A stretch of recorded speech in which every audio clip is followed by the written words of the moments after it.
Ano? Ba't ka napatawag? Hindi ba sinabi ko sa'yo na busy ako?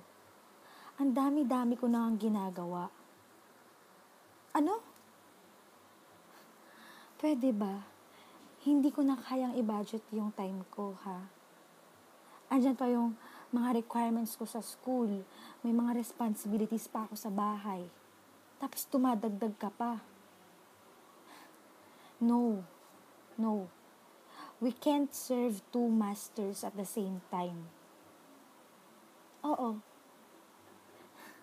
That's why I'm giving up on you. Yes, you heard it right. I gave up. Charot. Oh, diba? So, ayun. Hello! Hi mga ading. Hello, Sir Vernon. Namiss ko na kayo dyan. So, kamusta naman kayo? Kamusta naman ang LTE ngayon? Marami ba kayo? Dumarami ba ang bilang nyo? O paunti ng paunti? Hindi, ganito yan. Napagdaanan din namin yan. By the way, ako nga pala si Ate Laika. Yes, si Ate Laika. Yes. Oo. Oo. Oo. Dati akong member din ng Lovisian Theater and Sam. Bale, ang mga kabatch ko, kung kilala nyo, sina Franco. Yes. Ang napakagwapong si Franco. Sina Kyle, yun, sina Genevieve, Cristel, Bon. Yan. So, matagal na akong hindi nakakapasyal dyan eh. Oo. Pero I do hope so na sana active na active pa rin ang Lovisian Theater and Sam. At sana dumarami pa rin kayo. Yun. I-share ko lang guys yung experience ko as a former member of Lovisian Theater and Sam. Oo, mahirap. Mahirap, diba? Especially us. Mga student performers tayo. Oo. Pero, kapag passion mo talaga kapag, kumbaga, masaya ka sa ginagawa mo, kakayanin mo, di ba? Kahit nahihirapan ka. Because nothing worth it comes easy, sabi nga nila. Mahirap, pero pagsusumikapang kayanin. Naiintindihan ko yung iba sa inyo dito. Siguro, nasa higher years na. Mga 3rd year, 4th year, or kahit 2nd year man lang, nahihirapan na mag-budget ng time. Kasi, parami na ng parami yung mga majors ninyo, tapos yung mga requirements nyo, diba, kahit minor subject natin, alam nyo, may nagde-demand siya ng time. Kaya yun. Pero guys, diba, ano ba talaga ang reason ninyo bakit kayo nag-join dito sa Lovisian Theater and Sam? Hindi na tayo magpapaka-plastic dito, Diyos ko. Alam ko, yung iba sa inyo dyan, sumali kasi alam nila na exempted kasi NSTP, di ba? And then, exempted ka rin sa PE, hindi ka mag-PE. Tapos, may scholarship, which is very helpful naman, di ba? So, yun. Pero, kahit na ano man ang rason ninyo, kahit ano man ang dahilan nyo ng pagsali, once na nandyan na kayo, andun na siguro sa umpisa, hindi nyo pa mararamdaman. Kumbaga, ginagawa nyo lang to dahil kailangan. Pero, habang tumatagal, yung mga kasama nyo dyan, yung mga co-actors and actresses nyo dyan, diba, magiging family nyo na rin sila. Kasi sila yung lagi yung nakakasama sa mga rehearsals, sa mga practices, family nyo na sila. And then, friends, nagiging close friends kayo, diba? Lumalawak yung circle of friends ninyo dahil sa LTE. Marami kayong nakikilala na ibang tao. And then, masaya, hindi mapapalitan. Mahirap, nakakapagod. Alam niyo doon sa sitwasyon ko dati kasi ganito. Galit na galit yung mama ko talaga. Kasi ayaw niya na late akong umuwi. Kasi sabi nga niya, sige, sumali ka dyan sa Lovisian Theater and Sam na yan. Ha? Kaya ka ba naman pinag-aral para mag-perform ka ganyan? O di mag-artista ka na lang. Sana nag-UP ka na lang, kumuha ka na lang performing arts doon. La la la la la la. Yun. Pero hindi ako nagpa-apekto agad sa kanila. Kasi nga, ang iniisip ko, ganito yan. Bakit ba ako sumali? Kasi nasa puso ko na yung pagiging artist. Diba? When we say artist kasi guys, hindi ka nagtatanghal para lang mapanood, para lang sumikat, para makilala ng ibang tao dahil sa maganda ka, ganito, ganyan, gwapo. Hindi eh.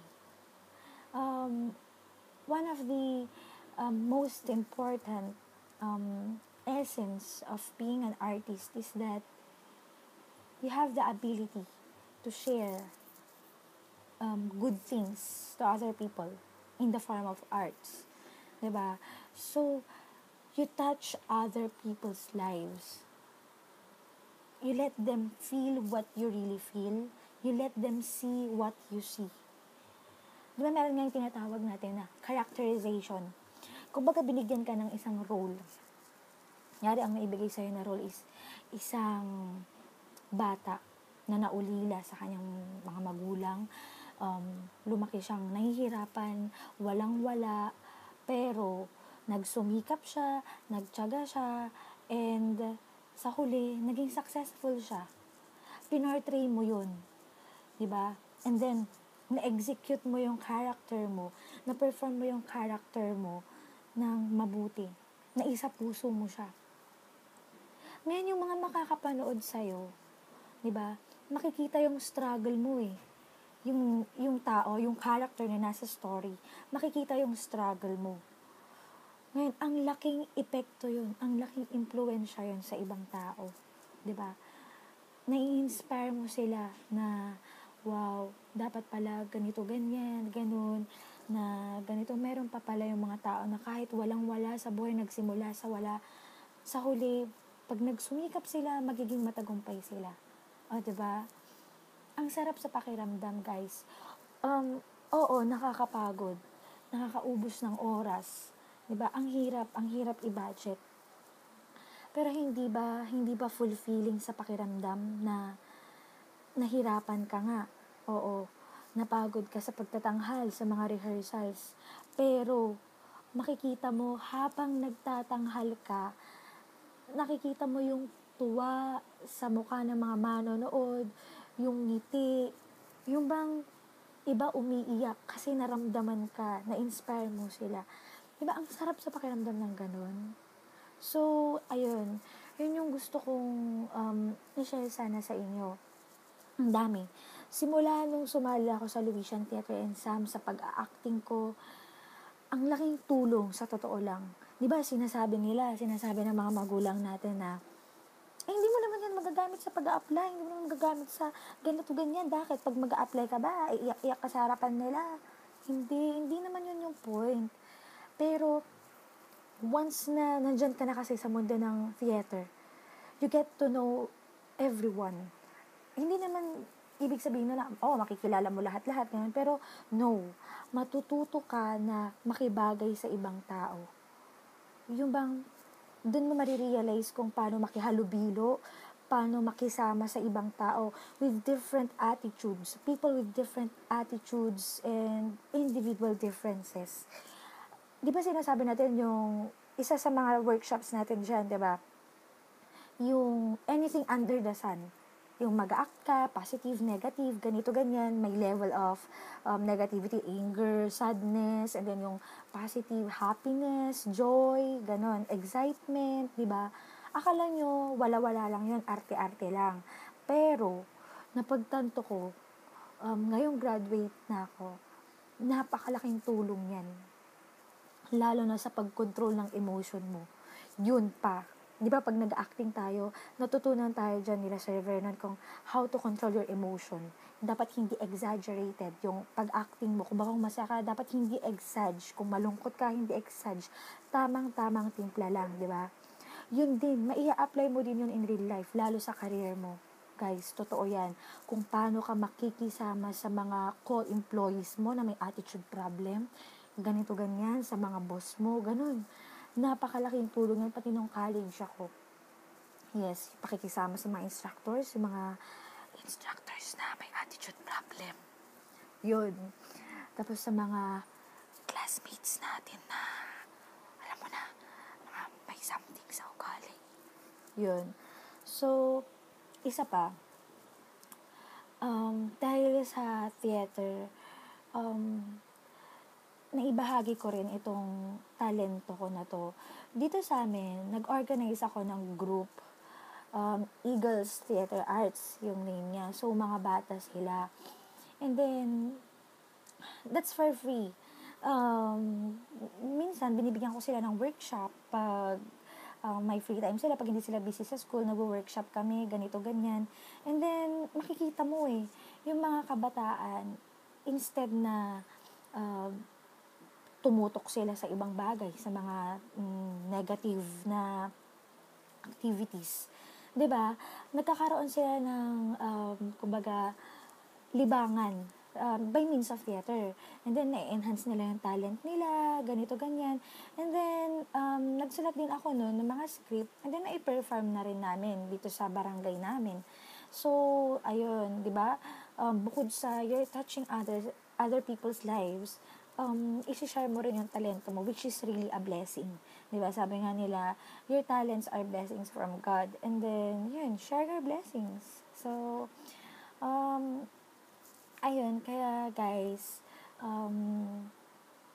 really, if your heart, nasa puso niyo talaga yung pagiging artist, pagiging performers, guys, please, wag na wag niyong bibitawan yan. Okay?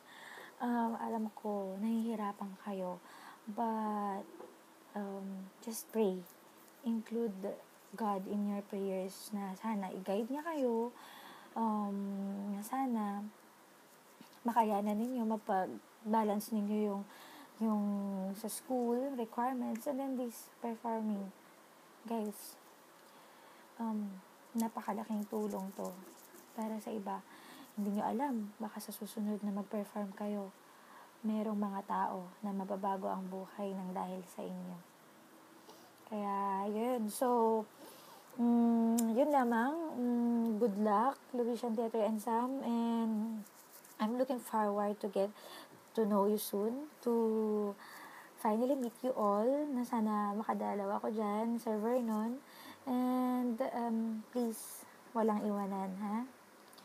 Once a Louisian Theater and Sam member, always a Louisian Theater and Sam member. Guys, we are a family. At sa isang pamilya, walang nag-iiwanan.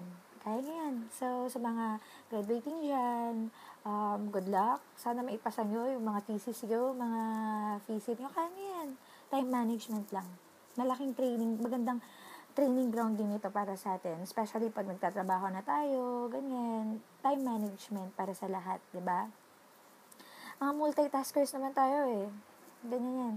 And, yun, pray lang lagi. Ask for God's guidance. And, good luck. More power to you guys. More power to Louisian Theater and Sam. And, yun, Sir Vernon, I salute you, sir. Yan, kaya mo yan. Alam kong kayang-kaya mo yan. And, andito lang po kami. Nakasuporta pa rin sa Louisian Theater and Sam. Yan, behave kayo Huwag niyo akong gagayahin. Pasaway ako dati. Pero hindi lang naman ako pasaway Marami kami. Pero dahil sa pagiging pasaway dyan tayo nag-e-enjoy di ba? Yan, sige. So, sa muli nating pagkikita guys, ingat kayo. Bye-bye!